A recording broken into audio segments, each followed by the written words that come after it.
नमस्कार, मार्केट से पंचनामा में आप सभी का स्वागत है। एक शानदार हफ्ता जबकि भारतीय बाजारों में आज देखने को मिला और हफ्ते की क्लोजिंग भी भारतीय बाजारों ने बहुत ही बेहतरीन नोट पे दी। जबकि आज मार्केट्स में आरआईएल की तरफ से पार्टिसिपेशन आया और उस पार्टिसिपेशन के दम पर भारतीय बाजारों में जोरदार तेजी रही। और दूसरा विनिंग कॉम्बिनेशन में आज एचडीएफसी बैंक सामने आता हुआ दिखाई पड़ा, जहाँ से भी मेजरली मार्केट को सपोर्ट मिला। तो banks, oil and gas, heavy weights जो हैं उनकी वजह से मार्केट को एक सपोर्ट आता हुआ दिखाई पड़ा। मिड कैप स्मॉल कैप में एक ब्रॉडर बेस्ड बाइंग तो बहुत ज़्यादा नहीं, लेकिन हाँ ठीक ठाक देखने को मिली।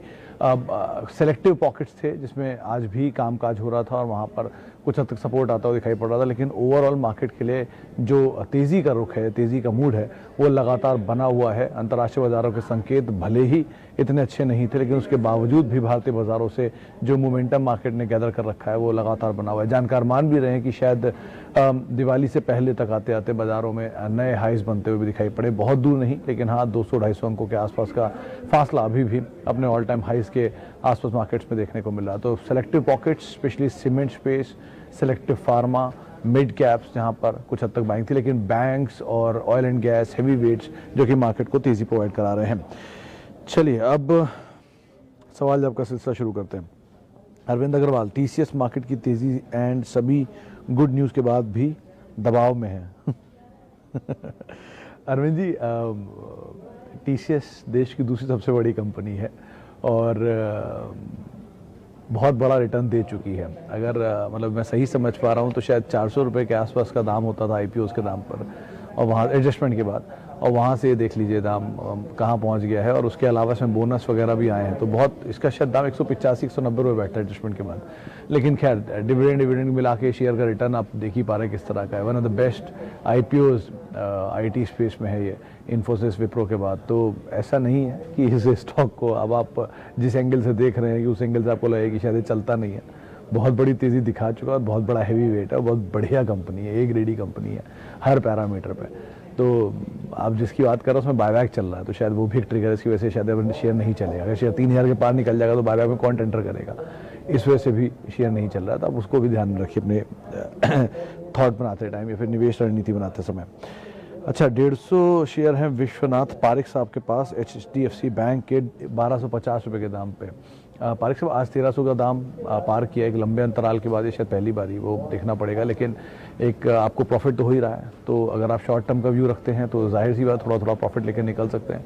लेकिन अगेन एचडीएफसी बैंक एक कोई छोटे अवधि के लिए रखने लायक बैंक नहीं है, ये क्वालिटी स्टॉक है, देश का तीसरा सबसे बड़ी कंपनी है। तो आप उस लिहाज से इसको देखिए, उस हिसाब से इसमें निवेश करें, वो ज़्यादा बेटर आइडिया रहेगा। राहुल शिंदे जी का सवाल है एचएफसीएल पर। देखिए शिंदे साहब, आपने अक्सर नोटिस किया होगा कि इसमें एचएफसीएल में खबरें आ रही हैं कि प्रमोटर स्टेक उठा रहे हैं, और रोज़ बरोज़ ये आंकड़ा मैं देखता हूँ कि इसमें 10 लाख, 20 लाख, 30 लाख तक का शेयर जो है वो प्रमोटर लेते हुए दिखाई पड़ रहे हैं शेयर में। इसीलिए शायद एक जो मूव है वो आ भी रहा है। लेकिन स्टिल कंपनी के नंबर्स, कंपनी की सिचुएशन इस तरह की नहीं है जो इन चीज़ों को एटलीस्ट अभी सपोर्ट करे। जब तक नंबर ठीक नहीं होते तब तक के लिए आप near term, medium term trigger के हिसाब से खेल सकते हैं। उसमें ट्रेडिंग, डे ट्रेडिंग या वीकली ट्रेडिंग कर सकते हैं। लॉन्ग टर्म के लिए हिसाब से आप इसको अवॉइड करिए। भारतीय एयरटेल ज़्यादा अच्छा विकल्प है इस पूरे स्पेस में। अच्छा, इसके अलावा सवाल है एक आईसीआईसीआई बैंक पर, संदीप जी का। उनका सवाल है आईसीआईसीआई बैंक को मिड टर्म में क्या किया जाए। आईसीआईसीआई बैंक सर निजी बैंक का सबसे सेकंड लार्जेस्ट बैंक है मार्केट कैप के लिहाज से, और अदरवाइज लार्जेस्ट बैंक है। आप अगर लंबी अवधि या मीडियम टर्म के हिसाब से सोच रहे हैं तो कोई दिक्कत नहीं है, आप ज़रूर बने रह सकते हैं। लेकिन नियर टर्म में एक बड़ा तेज़ी आई है नंबर्स के बाद, तो थोड़ा कूल ऑफ होना लाजमी है। और अगर कूल ऑफ होता है तो नीचे आप इसमें एंटर करें, वो ज़्यादा बेटर रहेगा। लेकिन अगर अभी आपको थोड़ा बहुत प्रॉफिट है और बहुत लंबा नज़रिया नहीं है तो आप थोड़ा बहुत लेकर निकल सकते हैं, पार्शियल एटलीस्ट प्रॉफिट बुक कर लीजिए और बाकी पोजीशन के साथ बने रहें, वो ज़्यादा अच्छा विकल्प रहेगा। अच्छा, इसके अलावा आईआरसीटीसी, रमन पाल जी का सवाल है। रमन जी, आईआरसीटीसी के नंबर्स हैं 12 तारीख या 13 तारीख में से एक दिन इनके नंबर्स आने वाले हैं। नंबर्स इस बारी पिछले क्वार्टर के कंपैरिजन में बेटर साइड पर मार्केट मान के चल रहा है। पिछले साल के कंपैरिजन में थोड़े ढीले रहेंगे, लेकिन पिछले क्वार्टर के कंपैरिजन थोड़ा बेटर रहेंगे। एक चीज़ क्रूशियल है कि जैसे आपने देखा होगा recently RITES, recently IRCON, recently NMDC, ONGC, इन सब में बायबैक आ रहे हैं, स्टेक सेल आ रहे हैं, ओएफएस आ रहे हैं। तो अगर ओएफएस, स्टेक सेल, बायबैक इस कंपनी में भी आएगा तो नंबर ऑफ शेयर फ्लोट बढ़ता हुआ दिखाई पड़ेगा। अभी कुछ देर पहले एक जानकारी साझा की है, इसमें ज़्यादातर जितनी भी कंपनी जिनका इक्विटी फ्लोट बढ़ा है उस फ्लोट के हिसाब से शेयर कम चलता है। जाहिर सी बात है, जितनी बड़ी भीड़ होगी उसके साथ चलना मुश्किल ही होगा। तो ONGC, PNB, UCO, Indian Overseas, Bank of Baroda, Coal India, इन सबके फ्लोट बहुत बड़े बड़े हैं। सेम अगर IRCTC में भी होने लग गया तो सिचुएशन पलट जाएगी। तो अभी के लिए तो इतना कंसर्न नहीं है, लेकिन हाँ मीडियम टू लॉन्ग टर्म में दिक्कत रहेगी। प्रॉफिट में है तो निकल सकते हैं, थोड़ा टाइम में प्रॉफिट मिलता है तो भी आप निकल सकते हैं, लेकिन बहुत लंबे समय के लिए फंसना है ये कोशिश एटलीस्ट अभी ना करें। थोड़ा ऊपर के लेवल पे आप निकल ही जाए, ज़्यादा बेटर रहेगा। कोल इंडिया, सामर्थ, पारिक साहब में डिविडेंड प्ले ही रहता है यूजुअली। वैसे तो अभी कल हमारी बात हुई थी शायद मानस जायसवाल से, उन्होंने इसमें कहा था कि आप खरीदारी कर सकते हैं नियर टर्म के लिए। 125-135 के टारगेट्स उन्होंने शायद दिए थे उस समय पर, 145 टारगेट दिए थे। आप मीडियम टर्म के हिसाब से तो एटलीस्ट रह सकते हैं इसमें, लॉन्ग टर्म के लिए अवॉइड ही करें डिविडेंड प्ले को। अगर आप खेलना ही चाहते हैं तो बहुत अच्छी कंपनियां हैं जैसे कि ओरेकल है, अगर आपको नीचे के दाम पे मिले, 1700 के दाम पे, 1800 के दाम पे, जो अभी बहुत मुश्किल लगता है लेकिन आता है ये दाम भी, अगर वहाँ मिले तो 10% यील्ड बैठ जाती है, वहाँ आप एंटर करें। VST है, 1700-1800 के दाम पे मिले तो वहाँ पर एंटर कर सकते हैं। Consistent higher dividend paying stock है, डेट फ्री कंपनी है, प्रॉफिट ग्रोइंग है, तो उनकी सिचुएशन ज़्यादा बेटर है। कैपिटल गेन भी आता है और डिविडेंड भी आता है। इसमें एटलीस्ट आपको कैपिटल गेन नहीं है, सिर्फ डिविडेंड ही मिलेगा, तो इसलिए आप अवॉइड भी कर सकते हैं। अच्छा, IDFC फर्स्ट, माजिद अली साहब का सवाल है लॉन्ग टर्म के लिए। माजिद साहब, IDFC फर्स्ट वैसे तो सबको HDFC बैंक, दूसरा HDFC बैंक दिखाई पड़ता है। बहुत मुश्किल है कहना अभी के लिए, एटलीस्ट नियर टर्म के लिए आप खेल सकते हैं, थोड़ा ऊपर लेवल पर प्रॉफिट लेकर निकल सकते हैं, लेकिन बहुत लॉन्ग टर्म के लिए HDFC बैंक को HDFC बैंक बनने में बहुत साल लगे हैं। तो आप उसकी करेक्टरिस्टिक समझिए, ट्रेड समझिए और उसके बाद उसमें एंटर करिए, वो ज़्यादा बेटर है। बैंक्स के अंदर की स्थिति थोड़ी क्लियर नहीं होती आमतौर पे, तो HDFC बैंक ही HDFC बैंक है फिलहाल। तो IDFC फर्स्ट बैंक या HDFC बनेगा कहना भी बहुत मुश्किल है। इक्विटी फ्लोट इनका भी काफ़ी बड़ा, उसको भी आप ध्यान रखिएगा। अच्छा जी, एक सवाल है, यस बैंक बड़े दिनों बाद दिखा, कहाँ गया?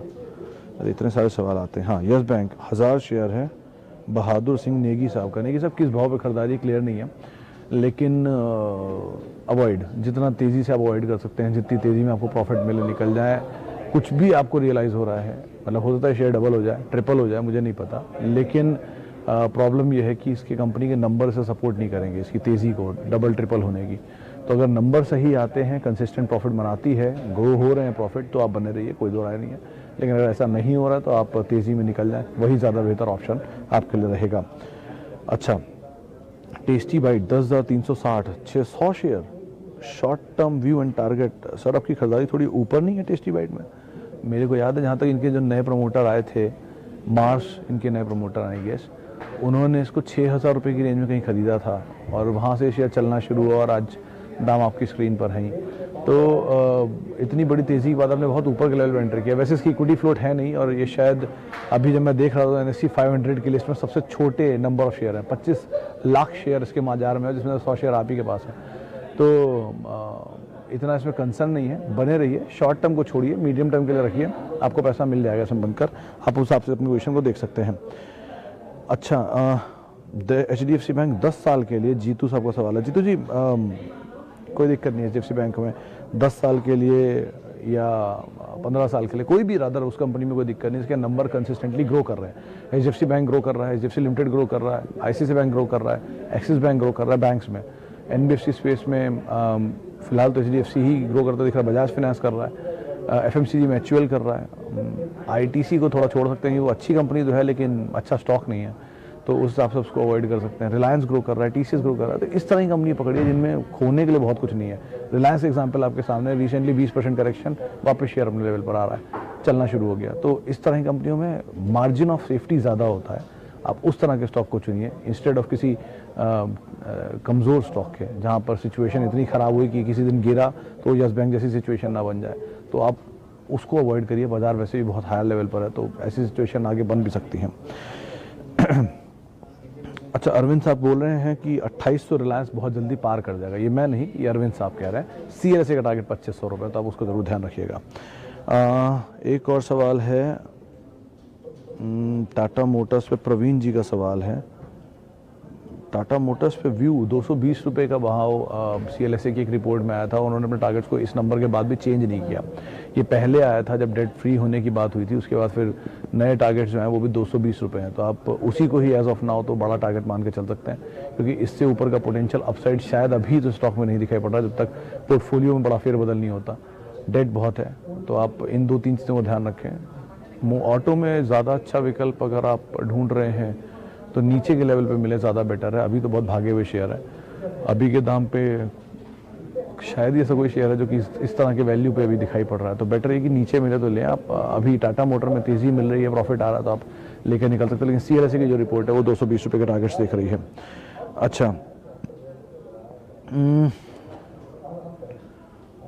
SBI को लेकर सिंह अमर पूछ रहे हैं कि बाय और वेट। सर SBI में नंबर्स आ गए, नंबर्स के बाद अच्छे अपग्रेड भी आए हैं। 240 रुपये का टारगेट कल ही किसी ने दिया था, शायद मानस जी ने ही दिया था, 240 रुपये का ये शेयर जा सकता है।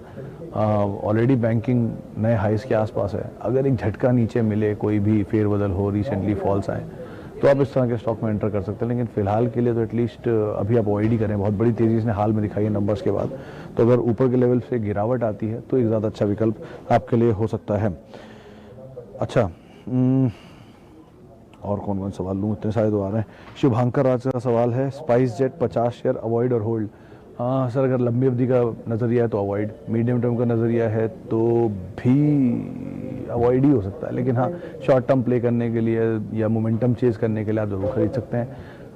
अवॉइड इसलिए बोल रहा हूँ कि कॉस्ट ज़्यादा है, डेट ज़्यादा है, इनकी रेंटल कॉस्ट थोड़ी ज़्यादा है, मार्केट शेयर सेकंड नंबर पर है, और इंडिगो की सिचुएशन अच्छी है लेकिन उसकी भी कॉस्ट बहुत ज़्यादा है, प्रॉफिट अभी तक आया नहीं है, सीक्वेंशियल बेसिस पे भी लॉस है।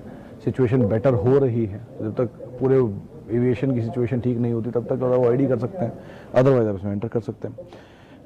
अच्छा, एक सवाल और लेता हूँ क्योंकि अब समय का थोड़ा अभाव है। हैप्पीएस्ट माइंड संदीप चुग साहब पूछ रहे हैं कि खरीदना चाहिए कि नहीं। चुग साहब, हैप्पीएस्ट माइंड कंपनी अच्छी है, नंबर अच्छे आए थे, अभी क्वार्टरली जो नंबर आए फ्लैट आए थे, सीक्वेंशियल बेसिस पे नंबर्स ठीक ठाक थे, वाई बेसिस पे नंबर थोड़े ढीले थे, लेकिन अदरवाइज प्रोमोटर स्ट्रॉन्ग है, नंबर अच्छे हैं, प्रोडक्ट बेटर है इनका, तो आप एटलीस्ट होल्ड कर सकते हैं। नया लेना चाहते हैं तो हाँ खरीदारी कर सकते हैं, लेकिन नज़रिया थोड़ा बढ़ाएंगे तभी कुछ रिवॉर्ड आएगा, वरना इसमें रिवॉर्ड की उम्मीद कम है। तो आप लंबी अवधि का नज़रिया रख के इसमें अपनी पोजीशन ले सकते हैं, कोई दिक्कत नहीं है। चलिए, आखिरी